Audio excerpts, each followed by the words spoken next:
Mag-chill RG lang ako sa classic pero merong mayabang na nag-chat. Legit Red Cho yung TikToker na mahina.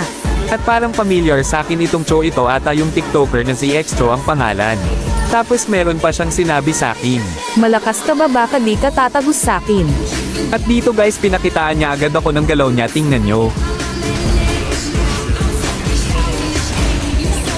Kaya napasabi na lang ako dito ng TikToker nga. Dito guys pinakitaan niya ako ng double dash freestyle.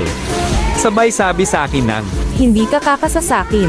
kaya naman sinabi ko na mamaya siya sa akin. At sa part naman na habang nagbo-blue buff ako pinakitaan niya ulit ako ng double dash.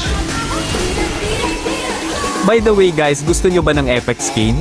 Heart nyo lang itong video at i-follow ako, salamat. Tinanong niya ako dito kung kaya ko pa daw.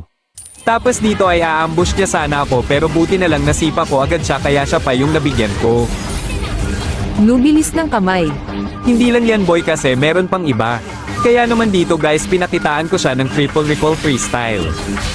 Napahanga siguro siya kaya napasabi siya ng Grabe TikToker din. at dahil pinakitaan niya ako ng double dash kanina nga yun papakitaan ko siya ng double dash plus triple recall freestyle. Sa mga gusto nga pala ako makalaban dyan ilagay nyo lang ID nyo sa comment section at kailangan nakapollow kayo sa akin. Grabe ang lakas mo. Yun na ba yung sa TikTok lang malakas? Okay, warning 1 hit activated.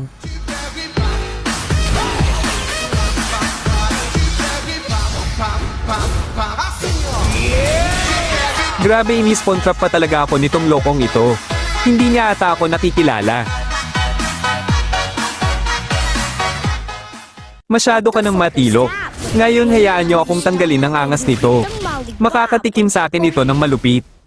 Sa mga hindi pa nga pala nakakakilala sa akin dyan ako nga pala si Red Cho, isa sa pinakamalakas mag-show dito sa TikTok.